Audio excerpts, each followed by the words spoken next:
Welcome back to Rush Hour Radio. I'm your show host, Chris Reshitar, licensed loan officer with NFM Lending. And we have had a great show, guys, here so far. We've been talking about move-up buyer tips for someone that already owns a home and maybe wanting to buy that next home here with Horace Bryan from Bryan Realtors and with Preston Sandlin, expert contributor from Home Inspection Carolina. So, Horace, I think we've got through 7 tips so far. We've got a couple more to knock out. So I'm going to pick it up where we left off so we can have a nice full show here. Right. You say tip number 8 is to be aware, right, that local markets may vary and it can be very different from when you bought your home years ago. So talk to us about, so if they're trying to move up buy a new home, if that person hasn't been in the buying and selling market for 7 or 10 years, you're saying they need to be aware. What do they need to be aware of? Yeah, correct. So things change, and the market, the real estate market, definitely changes from year to year. Again, this is where we as realtors would come in and be able to give a lot more guidance about exactly where the market is today, which again would be very different than 7 years ago. It may be different than 6 months ago here in Charlotte in specific neighborhoods. And so we would assist that individual with guiding them and making sure that they understand what's different. For instance, how quick will it take, could it potentially take for you to sell your home? You know, that's a key ingredient of looking to buy is, well, if it's going to take my home 3 months to sell, maybe the person is buying a home and that they're going to build. Maybe it takes 4 months to build. So these are all key ingredients of understanding the local market. And obviously, you know, I call it somewhat of a balancing act, Sure. meaning that you are balancing the sale, meaning that we want to try to get as much money on the sale as possible. But then you also have to think about, you may be doing great on the sale, but you may not do as good on the buying side. Right? Meaning that, you know, you may be overpaying a little on the buying side depending on what's going on with the market as it relates to inventory. And so it really is a balancing act. There are also certain areas in and around Charlotte that may be hotter than others. There are, you know, certain lake communities or certain golf communities, school districts. You're right on there, Preston. That may operate as somewhat of a smaller sub area within the Charlotte area.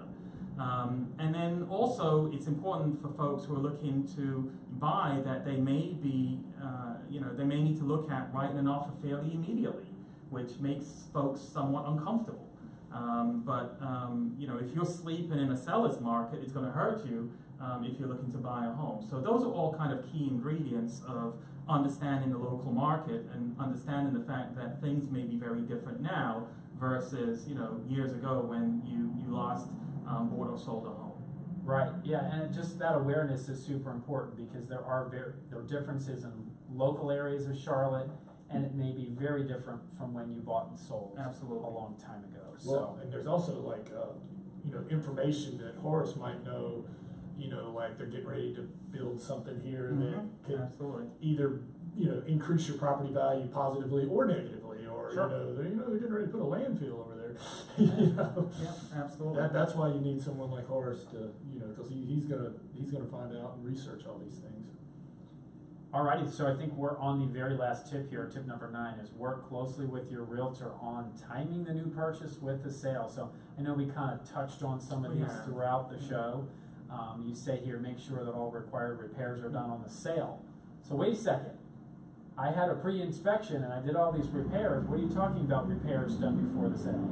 Yeah, so again, keep in mind, as Preston had touched on, chances are that you did the right thing by doing this pre-inspection. You've kind of checked off and fixed all of those larger issues, but we know that there's a strong potential that the buyer is also going to have a home inspection completed, and there may have been some things that were negotiated on that end as well. Hopefully there's small things, but we want to make sure that we've got everything covered and all those repairs have been done. So follow through with that remaining sort of punch list. That's correct. All right, the next one you say is make sure all required repairs are done to the home you're buying. Yeah, again, I keep saying So it. that's like holding the seller accountable Of the new home. on the new home you're trying to buy. That's correct, and that's why I keep saying this is the perfect storm, right? You've got all of these, you've got repairs on your home, you've got repairs on the home that you're buying, so we want to make sure that all the repairs on your new home that you're purchasing have also been completed, right? And in some instances, we've had cases where on the buying side, we'll send Preston and his team back to actually re-inspect that home. They're going to go back and look at the original report, and they're going to make sure that those repairs were actually done correctly. And that's usually money well spent, because I wouldn't know if the insulation in the attic was fixed or if something behind the wall wasn't done correctly. So we'll send Preston and his team back out just to re-inspect, just to make sure those things are done on the buying side. All right, the next one you say, under kind of working closely with your realtor here, time the sale and purchase all at the same time, is to solidify all lenders are ready to go. What's your definition of that?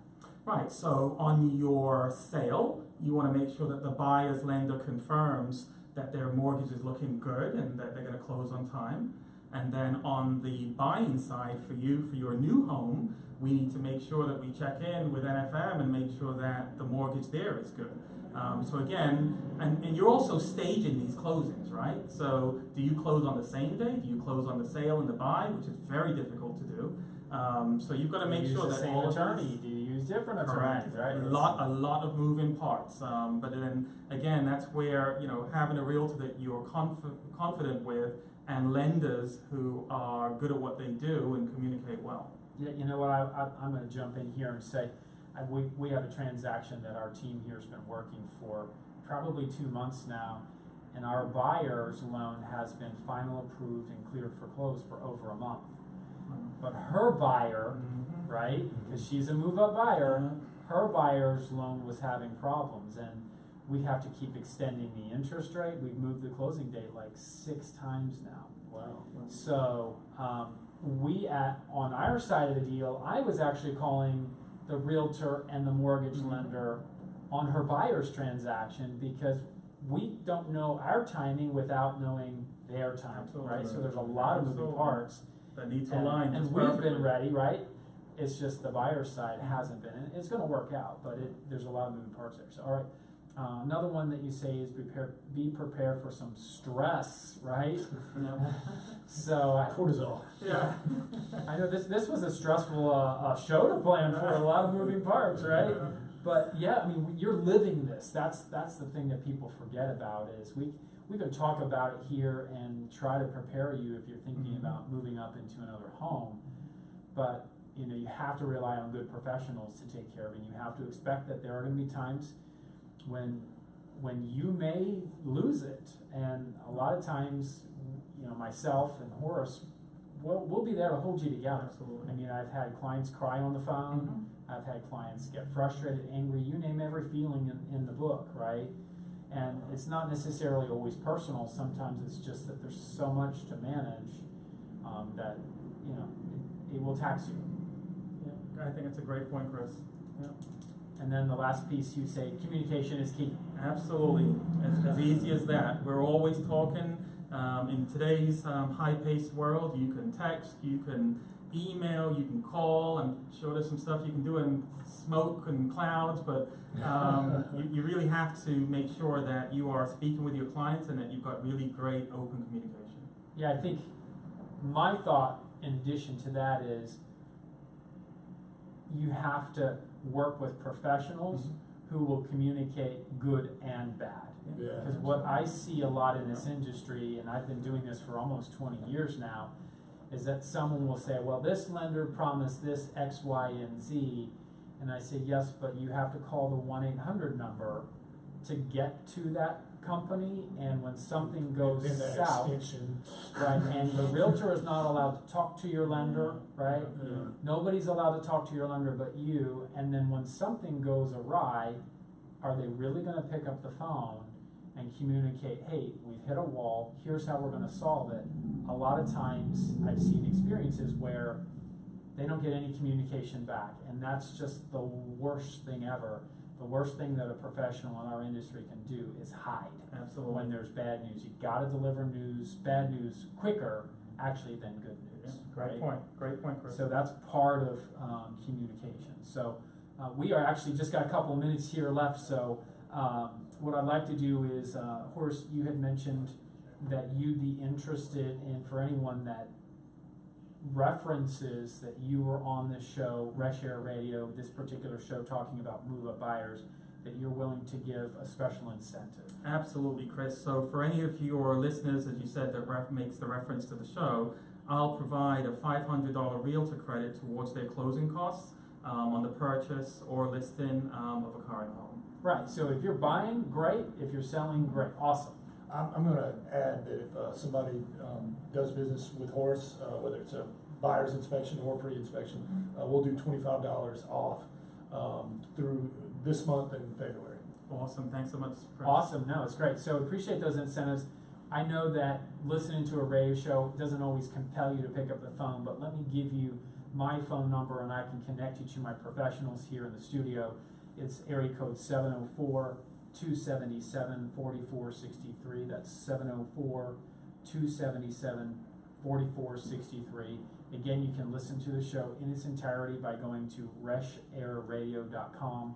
And Preston, with you being an expert contributor, why don't you just pop your number out to them so they can call you about an inspection? Sure, it's 704-542-6575. And your website is? Homeinspectioncarolina.com. Homeinspectioncarolina.com. So, Horace, thank you so much for being a guest on Resh Air Radio. I think you are a pro for the first time there. I think he told us he'd never been on. I was like, I think he's like one of those pool sharks. Oh yeah, how do you play this game? I appreciate that, guys. Good to meet Preston in person as well. We've done quite a business, and thanks so much, Chris, for having me on the show. You're welcome. It's going to be the Horace Air Show next week, right? So as always, for those of you that are faithful listeners to our show, thank you so much. If you were just tuning in today for the first time, thanks again. We are on every Sunday morning, ESPN, The Game, 730 at 10 a.m. And again, you can find us on the reshairradio.com and give me a shout if you have any questions. But if not, we're good for now. You all have a great week. Thank you very much. Thanks.